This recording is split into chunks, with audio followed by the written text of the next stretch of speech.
안녕하세요, 우드 다빈치입니다. 이번 영상은 자작나무 합판을 이용해서 벽시계를 만드는 영상입니다. 지금 보시는 것이 자작나무 합판입니다. 단단하고 결이 고와서 가구 등을 만드는 데 많이 쓰이고 영국에서는 숲속의 주인이라고도 불린다죠. 우선 미리 만든 도안을 자작나무 합판에 붙입니다. 하얀색의 수피가 주는 색감 때문에 아마도 수목의 여왕이라고 불리는가 봅니다.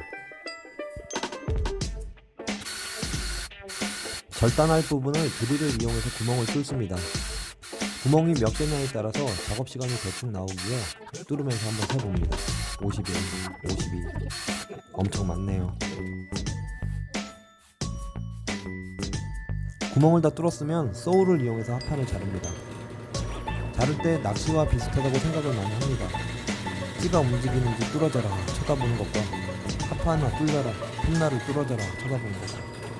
가끔 큰 면적을 자를 때는 월척을 낚는 기분이랄까요? 예전에는 부처님의 모습이나 불경을 적어두는 종이의 역할로 자작나무를 사용했다는 기록도 있습니다. 경주 고분 천마총에서 발견된 천마도의 그림 재료가 자작나무 껍질이라고 하네요. 또한 해인사의 팔만대장경의 일부가 자작나무로 만들어졌다고 합니다.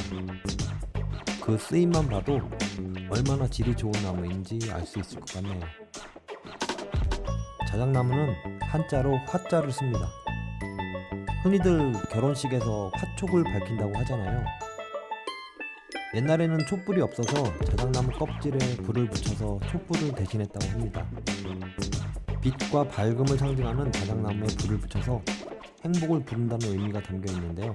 그래서 화촉의 화자가 자작나무를 의미합니다.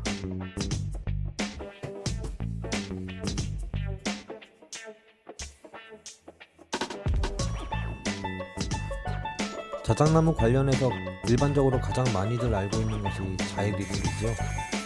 자작나무에서 추출한 초는 성분 자일리톨.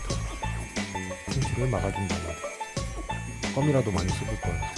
요즘은 치아 때문에 고생입니다. 시계판이 완성되면 이제 시계 부품을 조립합니다. 시계를 만들거나 집에 있는 시계가 고장나서 시계 부품을 구입하시지요.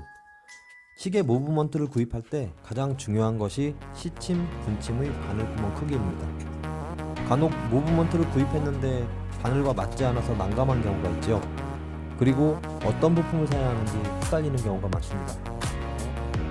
그래서 무브먼트에 관해서 정리를 한번 해야겠다 생각하고 알아보았는데 그런데 정리가 쉽지 않았습니다. 부품마다 바늘구멍 크기가 표시가 안 돼 있거나 바늘구멍 크기가 다 제각각이라서 저 또한 많이 헷갈렸습니다. 보통 바늘과 세트로 판매하는 경우 구멍 크기가 표시가 안 돼 있더라고요. 대형 포털 사이트에서 판매하는 무브먼트의 경우 A형과 B형으로 나눠져 있으니 구매 전에 꼭 확인해 보시는 것이 좋겠습니다. 이제 시계가 완성되었습니다. 세상에 하나뿐인 수제의 자작나무 벽시계. 저에게 주어진 시간을 의미 있는 시간으로 채우면서 다음번엔 더 재미있는 영상으로 찾아뵙겠습니다. 이상 우드 다빈치였습니다.